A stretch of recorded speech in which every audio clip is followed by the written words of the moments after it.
ഇറ്റലിയിൽ നിന്നൊക്കെ ഒത്തിരി ആളുകള് ഈ പുത്തൻ കുർബാനയ്ക്ക് വേണ്ടിയിട്ട് ഇങ്ങോട്ട് വന്നല്ലോ. അവർക്കൊക്കെ ഇവിടുത്തെ കുർബാനയും ഇതെല്ലാം കൂടിക്കഴിഞ്ഞ് അവരൊക്കെ ഷെയർ ചെയ്ത കാര്യങ്ങളൊന്ന് പറയൂ. അവർ വരേണ്ടത് ഒരു ആവശ്യമായിരുന്നു. കാരണം നമ്മുടെ ഓർഡിനേഷൻ്റെ റൈറ്റിൽ കാൻഡിഡേറ്റിനെ പ്രസൻറ്റ് ചെയ്യേണ്ടത് നമ്മുടെ സഭയുടെ പ്രൊവിൻസിൻ്റെ അധികാരികളാണ് പ്രസൻറ്റ് ചെയ്തത്. ബിഷപ്പിൻ്റെ മുമ്പിൽ കാൻഡിഡേറ്റ് യോഗ്യനാണെന്ന് പറയേണ്ട ഒരു ഭാഗമുണ്ട്. അതപ്പോൾ ചെല്ലേണ്ടത് നമ്മുടെ ഇറ്റാലിയൻ പ്രൊവിൻസിൽ ഒരു അച്ഛനായിരുന്നു. പ്രൊവിൻഷ്യലാണ് ശരിക്കും ചെല്ലേണ്ടിയിരുന്നത്. പ്രൊവിൻഷ്യലിന് ഒരു അസൗകര്യം മൂലം വരാൻ കഴിഞ്ഞില്ല. അപ്പോൾ ഒരു കൗൺസിലർ ഉണ്ടായിരുന്നു, ഒരു ജനറൽ കൗൺസിലറും ഒരു പ്രൊവിൻഷ്യൽ കൗൺസിലറും ഉണ്ടായിരുന്നു. അപ്പോൾ പ്രൊവിൻഷ്യൽ കൗൺസിലറാണ് എന്നെ പ്രസൻറ്റ് ചെയ്തത്. അതുകൂടാതെ തന്നെ എൻ്റെ കമ്പാനിയൻസ്, അവിടെ എൻ്റെ കൂടെ ആശ്രമത്തിൽ താമസിക്കുന്നവരുണ്ടായിരുന്നു, അവരെല്ലാവരും വന്നു. പിന്നെ അതുകൂടാതെ എൻ്റെ പ്രൊഫസേഴ്സും ഉണ്ടായിരുന്നു 2 പേര്. അങ്ങനെ ഒരു ഗുഡ് ഗ്രൂപ്പായിരുന്നു, 15 പേരടങ്ങുന്ന. അവർ നമ്മുടെ കുർബാന ആദ്യമായിട്ട് അന്നാണ് കാണുന്നത്. അപ്പോൾ ഞാൻ ചെല്ലണതാണ് അവർ അന്ന് കണ്ടത്. അപ്പോൾ അവർക്ക് വേണ്ടിയിട്ട് ഞാൻ ബുക്കൊക്കെ ട്രാൻസ്ലേറ്റ് ചെയ്തായിരുന്നു. മലയാളം ഞാൻ ഇറ്റാലിയനിലേക്ക് ട്രാൻസ്ലേറ്റ് ചെയ്തുകൊണ്ട് ജസ്റ്റ് അവർക്ക് നന്നായിട്ട് ഫോളോ ചെയ്യാൻ പറ്റി. അവരും ഇംപ്രസ്ഡ് ആയത് അതിൻ്റെ ഡെപ്തും ഇതിൻ്റെ റിച്ച് മീനിങ്ങിലുമാണ്. ഒത്തിരി ആ പ്രേയേഴ്സൊക്കെ ഭയങ്കര ബ്യൂട്ടിഫുൾ പ്രേയേഴ്സാണ് നമ്മുടെ പ്രേയേഴ്സ്. ലാറ്റിൻ റൈറ്റിൻ്റെ സിമ്പിൾ പ്രേയേഴ്സാണ്, ഈസി പ്രേയേഴ്സാണ്. നമ്മുടെ നല്ല റിച്ച് ആയിട്ടുള്ള പ്രേയേഴ്സ്. അത് ഭയങ്കര ഇംപ്രസ്ഡ് ആയി.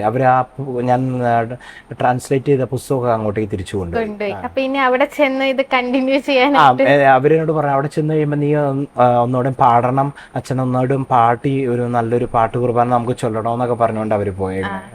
അവിടെ പുത്തൻ കുർബാന ചൊല്ലാൻ അങ്ങനെ ഒരു ഇത് അവിടെ ഉണ്ട്? അതോ നാട്ടിൽ തന്നെ നമ്മൾ എവിടെയാണോ ജനിച്ചത് അവിടെ തന്നെ ചെയ്യണം, അങ്ങനെയാണോ?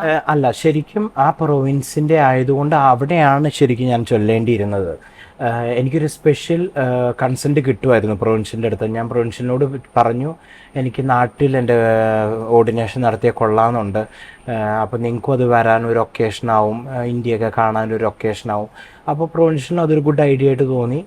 പ്രൊവിൻഷ്യൽ പറഞ്ഞു ഓക്കെ, അങ്ങനെയാണെങ്കിൽ ഞങ്ങളൊരു നല്ലൊരു ഗ്രൂപ്പ് ഉണ്ടാവും എന്ന് പറഞ്ഞ് ഒരു സ്പെഷ്യൽ റിക്വസ്റ്റ് വഴി കിട്ടിയ ഒരു കൺസെൻറ്റാണ്. അച്ഛനപ്പോൾ ആഗ്രഹം ഈ നാട്ടിൽ തന്നെ നാട്ടിൽ നടത്താനായിരുന്നു ഓർഡിനേഷൻ. ഞാൻ എൻ്റെ ബാല്യവും എൻ്റെ വൊക്കേഷനൊക്കെ സ്റ്റാർട്ട് ചെയ്തതും ഒക്കെ ആയിട്ടുള്ള സ്ഥലങ്ങളിൽ നിന്നും പഠിപ്പിച്ച സിസ്റ്റേഴ്സിനെയൊക്കെ വിളിക്കണമെന്നും എൻ്റെ കൂട്ടുകാരെയൊക്കെ വിളിക്കണമെന്ന് വലിയൊരു ആഗ്രഹം ഉണ്ടായിരുന്നു. അപ്പം അതുകൊണ്ട് ചോദിച്ചതാണ് പ്രൊവിൻഷ്യലിനോട്. അതെ, അപ്പോൾ ഭയങ്കര ഹാപ്പിയായി ഇവിടെ തന്നെ. അതെ അതെ അതെ ഒത്തിരി അതൊരു സ്വപ്നമായിരുന്നു. ഒരിക്കലും നടക്കില്ലെന്നൊക്കെ വിചാരിച്ചുകൊണ്ടിരുന്ന സ്വപ്നമാണ്. കാരണം അവിടെ നിന്ന് വരാനും അവിടെ നിന്ന് ഒത്തിരി നമുക്ക് എക്കണോമിക്കലി ഒത്തിരി സ്പെൻഡ് ചെയ്യേണ്ടതായിട്ട് വരും. പക്ഷേ അതൊക്കെ ദൈവം നടത്തി തന്നു. ഒരു കുഴപ്പമില്ലാതെ അവർ വന്നു, എല്ലാം സമയത്തിന് നടന്നു, കാലാവസ്ഥ നമുക്ക് അനുകൂല്യമായിരുന്നു, എല്ലാം ഭംഗിയായിട്ട് പോയി. അപ്പൊ ഇനി ഇറ്റലിയിലെ അവിടുത്തെ പ്രൊവിൻസ്, അച്ഛൻ ഏത് പ്രൊവിൻസിൽ അവിടെ ആയിരിക്കുന്നത്? അവിടെ പാദ്രെ പ്രൊവിൻസിന്റെ പേര് പ്രൊവിൻഷ്യ ദി സന്താഞ്ചലെ Padre Pio. Italian South Italian province ആണ്, ഫോജ പ്രൊവിൻസ് എന്ന് പറയും. അപ്പൊ അവിടുത്തെ പ്രവർത്തനങ്ങള്, അവിടുത്തെ നിങ്ങൾ ചെയ്യുന്ന ആക്ടിവിറ്റീസ് ഇവിടുത്തെ പോലെ തന്നെയാണോ അച്ഛന്മാർ ചെയ്യേണ്ട കാര്യങ്ങൾ? അതൊക്കെ എങ്ങനെയാ? അവിടെ നമുക്ക് ഞാനായിരിക്കുന്നത് ഒരു ഷ്രൈനിലാണ്, പാദ്രെ പിയോയുടെ ഷ്രൈനിലാണ്. പാദ്രെ പിയോ ജീവിച്ച ആശ്രമത്തിലാണ്, 50 വർഷത്തോളം ജീവിച്ച ആശ്രമത്തിലാണ് എൻ്റെ പ്രവർത്തനം. ഞാൻ അവിടെയാണ് താമസിക്കുന്നത്. അതുകൊണ്ട് തന്നെ ഒരു പിൽഗ്രിം ഷ്രൈൻ ആയതുകൊണ്ട്, തീർത്ഥാടന കേന്ദ്രം ആയതുകൊണ്ട് ആളുകളെ പാദ്രെ പിയോയെ പറ്റി പറഞ്ഞു കൊടുക്കുക, പാദ്രെ പിയോയുടെ ജീവിതം എന്താണെന്ന് പറഞ്ഞു കൊടുക്കുക.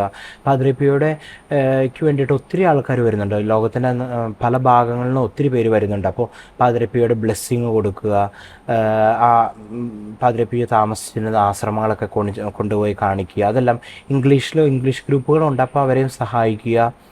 പിന്നെ അവിടുത്തെ സാക്രമെൻറ്റ്സ്, കൺഫെഷന് വേണ്ടിയിട്ട് ഒത്തിരി പേര് വരുന്നുണ്ട്, അപ്പോൾ അതിന് സഹായിക്കുക, അല്ലെങ്കിൽ ബ്ലെസ്സിങ്ങിന് സഹായിക്കുക. ഇതൊക്കെയാണ് എൻ്റെ മിനിസ്ട്രീസ്. പിന്നെ അതുകൂടാതെ തന്നെ ഞങ്ങളുടെ പ്രൊവിൻസിൻ്റെ വൊക്കേഷൻ പ്രൊമോട്ടേഴ്സിൽ ഒരാളാണ് ഞാൻ. അപ്പോൾ പ്രൊവിൻസിന് വേണ്ടിയിട്ട് ദൈവവിളി ഉള്ള മക്കളിൽ നിന്ന് അവരുടെ ദൈവവിളി വളർത്തിക്കൊണ്ട് വരുവാനും അവരെ ഹെൽപ്പ് ചെയ്യാനൊക്കെ ആയിട്ടുള്ളൊരു ഡ്യൂട്ടി കൂടെ ഉണ്ട്. പിന്നെ വേറൊരു കാര്യമുള്ളത് അവിടെ ഞാൻ ചെയ്യുന്നതെന്ന് വെച്ചാൽ അവിടുത്തെ യങ്സ്റ്റേഴ്സ് ഉണ്ട്, അപ്പോൾ അവർക്കൊരു ഫ്രാൻസിസ്കൻ സ്പിരിച്വാലിറ്റി പറഞ്ഞു കൊടുക്കുക. അങ്ങനത്തെ ഒരു മിഷനും അങ്ങനത്തെ കുറച്ച് കാര്യങ്ങളാണ് ഞാൻ ചെയ്യുന്നത് അവിടെ.